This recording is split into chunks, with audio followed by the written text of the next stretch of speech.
పట్టుకొని ఉంటారు. ఆయుధాలు పట్టుకున్నటువంటి ఇంత సైన్యం కానీ ఇంత పోలీస్ కానీ సమాజానికి ఏం అవసరం? సమాజాన్ని శాంతియుతంగా జీవిస్తున్నప్పుడు నిజానికి ఇంత బలప్రయోగం యొక్క అవసరం రాజ్యానికి ఉండదు. కానీ రాను రాను రాజ్యము విపరీతమైనటువంటి బలప్రయోగాన్ని లేదా బలప్రయోగం చేసే సాధనాన్ని పెంచుకుంటూ వస్తుంది. నిన్న కాక మొన్న ఉత్తరప్రదేశ్లో 60,000 మంది కానిస్టేబుల్స్ రిక్రూట్ చేశారు పోలీస్ యంత్రాంగాన్ని. ఎవరి మీద ఉపయోగించడానికి? ఎందుకు ఇంత బలప్రయోగం? రాజ్యాంగం ప్రకారము రాజ్యము బలప్రయోగం ఉపయోగించాలంటే రాజ్యాంగ ప్రమాణాలు ఉన్నాయి, చట్టబద్ధ పాలన ఉంది. రాజ్యము తన ఆయుధాన్ని ఉపయోగించేప్పుడు దాని మీద చాలా ఆంక్షలు ఉన్నాయి, చాలా నియమాలు ఉన్నాయి, చట్టబద్ధ పాలన ఉంది.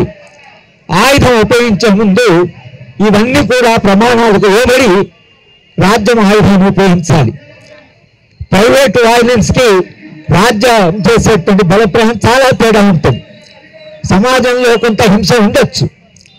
హింస సమాజంలో ఉన్నప్పుడు ఆ హింసను నియంత్రించే క్రమంలో రాజ్యం కూడా హింసను ఉపయోగించడం ప్రారంభిస్తే హింస వర్సెస్ హింస, ప్రైవేట్ హింస, రాజ్య హింస, ఇక దానికి అంతు ఆది లేకుండా అది ఒక చక్రంలాగా తిరుగుతూ మొత్తం సమాజం ఒక వైలెన్స్, ఒక హింసాయుత దశలో పడిపోతుంది.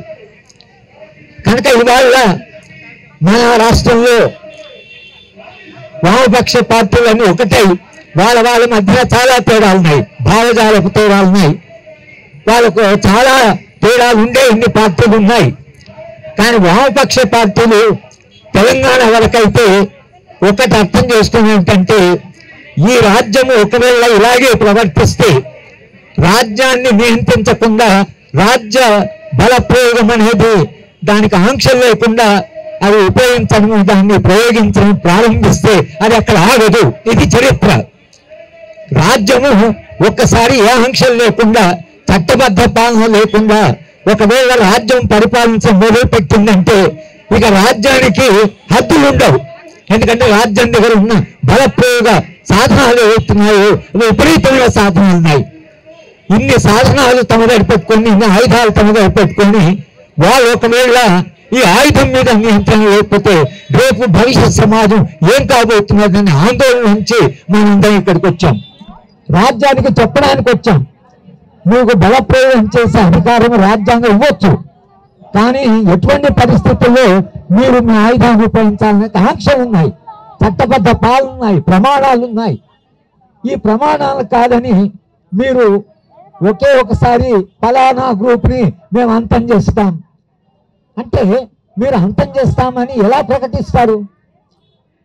మీరు అంటే ఒక రాజకీయ ఉద్యమాన్ని మొత్తంగా దాన్ని ఫలానా డేట్ వరకు అంతం చేస్తాం అనేది రాజ్యాంగ విరుద్ధం, ప్రజాస్వామ్య విరుద్ధం, చట్టబద్ధ పాలనకు విరుద్ధం. రాజ్యం అట్లా అనడానికి వీలు లేదు. కానీ రాజ్యము ఇవాళ బాహాటంగా మేము చంపుతాం, ఎలిమినేట్, న్యూట్రలైజ్, భాషనే మారిపోయింది. పోనీ ఇక్కడ ఆగుతుందా? మిత్రులారా, కాస్త చరిత్ర చదువుకొని పొలిటికల్ ఎకానమీ చదువుతున్న విద్యార్థిగా నేను చెప్తున్నాను, రాజ్య హింస హద్దులు దాటితే అక్కడ ఆగదు. ఇది చరిత్ర. ఇవాళ మనందరం కూడా రాజ్యానికి చెప్పడానికి వచ్చాం, మిమ్మల్ని ఎన్నుకొని ఒక ప్రజాస్వామ్య వ్యవస్థలో మీకు అధికారం ఇచ్చి ఓటరు తన ఓటు ద్వారా మిమ్మల్ని ఎన్నుకొని అక్కడ పంపించింది రాజ్యాంగబద్ధంగా రాజ్యాంగ ప్రమాణాల ప్రకారం పరిపాలించాలని పంపించారు. మీరు రాజ్యాంగం మీద ప్రమాణం చేశారు. రాజ్యాంగంలో ఏం రాసింది? రాజ్యాంగంలో చట్టాల్లో ఏం రాసింది? ఆ చట్టాలు ఖాతరు చేయకుండా మీరు ఒకవేళ ఈ బల ప్రయోగాన్ని ఇలాగే ఉపయోగిస్తూ పోతుంటే సమాజము ఇవాళ ఆందోళనలో ఉంది. మనందరం కూడా ఆందోళనలో ఉన్నాం. ఇది ఎక్కడ ఆగుతుంది? ఈ బల ప్రయోగము ఎక్కడ ఆగుతుంది అనేటువంటి ప్రశ్న, అనేటువంటి సవాలు ఇవాళ మనందరం ఎదుర్కొంటున్నాం. కనుక ఇది మావోయిస్ట్ పార్టీకి సంబంధించిన సమస్య కాదు. ఇది కేవలం మావోయిస్ట్ పార్టీకి సంబంధించిన సమస్య కాదు. ఇది ఆదివాసీల సమస్య. ఆదివాసీలు ఇవాళ మావోయిస్ట్ వచ్చిన తర్వాతనే ఉద్యమాలు చేయడం లేదు. గత 200 ఏళ్లుగా ఆదివాసీలు తమ జీవిక కొరకని, తమ అడవి కొరకని జమీన్ అని వాటి కొరకు ఆదివాసీలు 200 ఏళ్ళుగా పోరాటం చేస్తున్నారు. ఆ పోరాటాల ఫలితంగా చాలా హక్కులు వచ్చాయి ఆదివాసీలకి. భారత రాజ్యాంగంలో స్పష్టంగా రాస్తుంది, ఆదివాసీ ప్రాంతాలకి రాజ్యం పోవాలంటే ఆదివాసుల అనుమతి కావాలి, ఆదివాసులు దానికి అంగీకరించాలి. ఆ తర్వాత చాలా చట్టాలు వచ్చాయి. SC/ST అట్రాసిటీ యాక్ట్ వచ్చింది, అలాగే పీసా వచ్చింది. పీసా ప్రకారం కూడా మీరు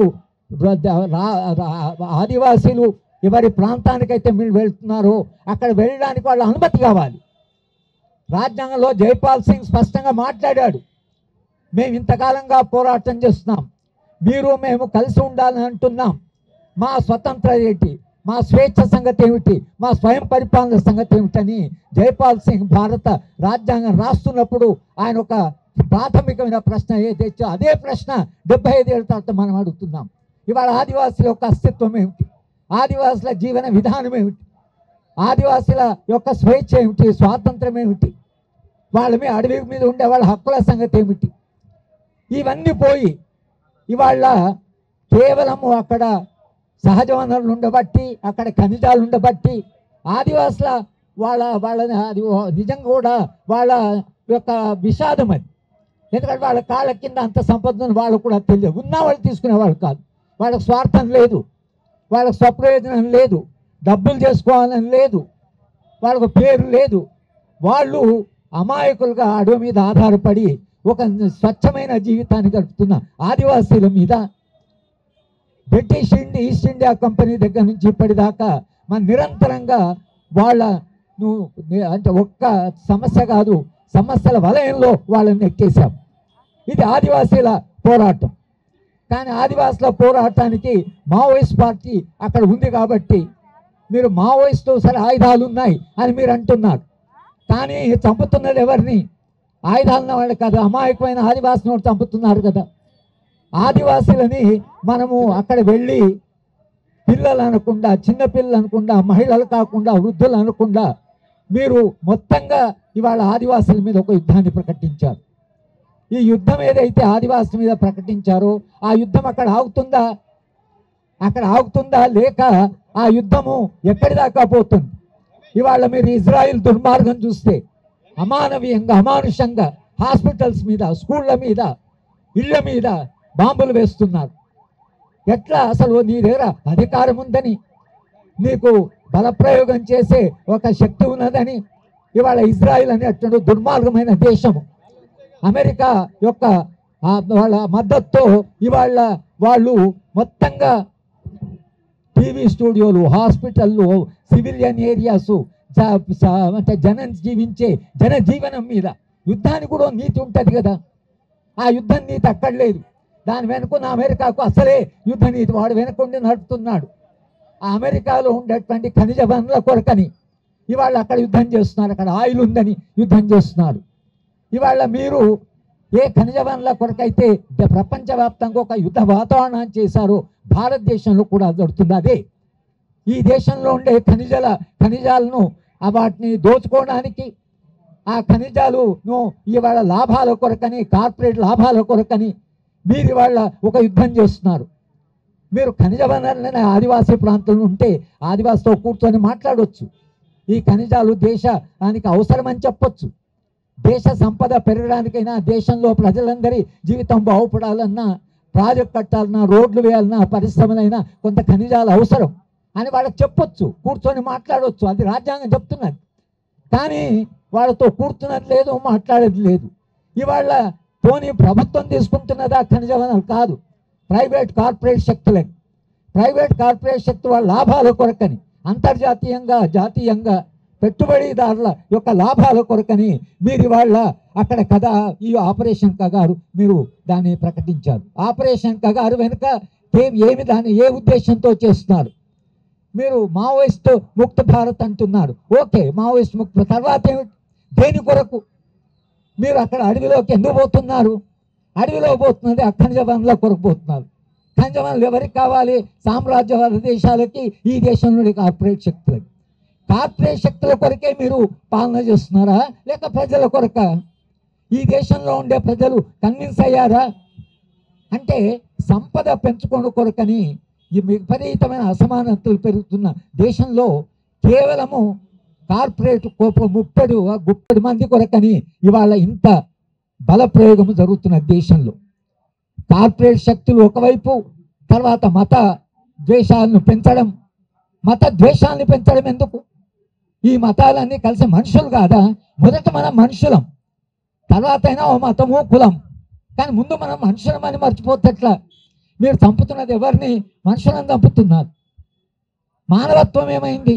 మనిషిలో ఉండేది దయ, ప్రేమ, కరుణ ఇవన్నీ ఏమయ్యాయి? మనిషిలో ఉండే ఉదాత్త లక్షణాలు ఏమయ్యాయి? మనిషి ఏమవుతున్నాడు?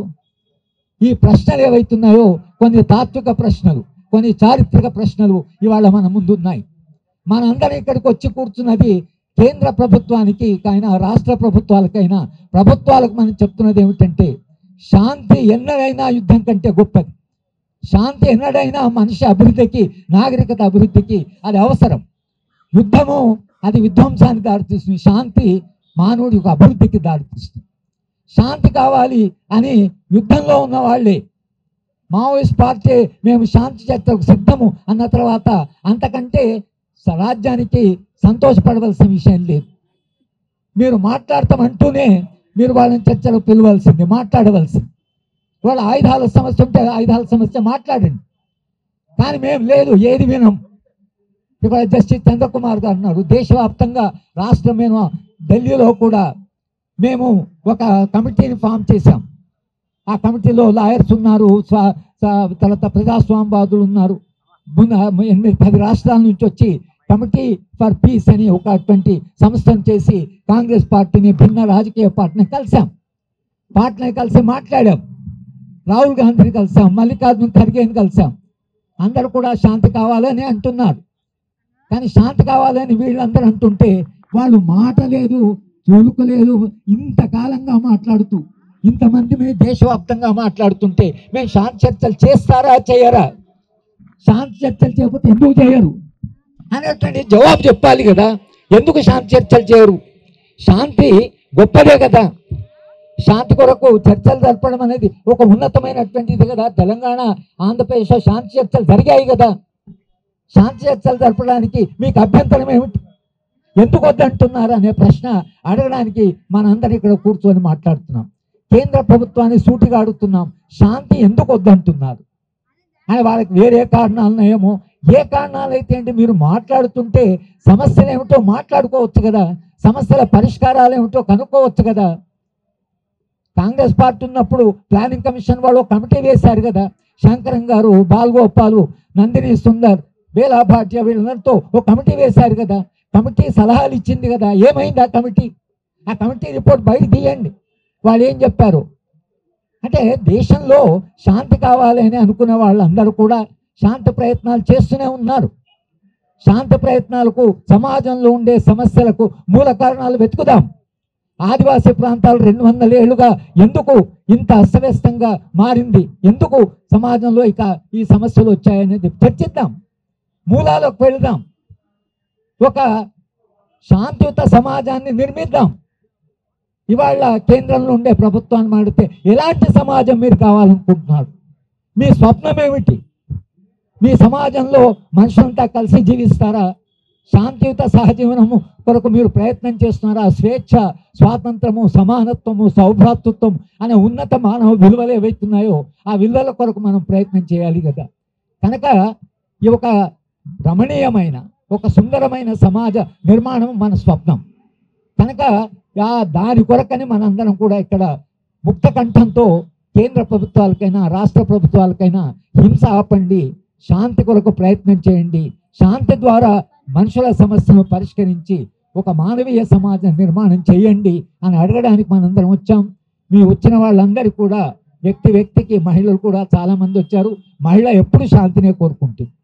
మహిళ ఎప్పుడు, ఎందుకంటే ఆమె జీవితము, ఆమె పిల్లల్ని కనడము, ఆమె గర్భము, పిల్లల్ని పెంచడం, దానికి శాంతే కావాలి. ఒక అశాంతి, అహింసా వాతావరణంలో పిల్లల్ని పెంచలేరు, పిల్లల్ని కనడం చాలా కష్టం.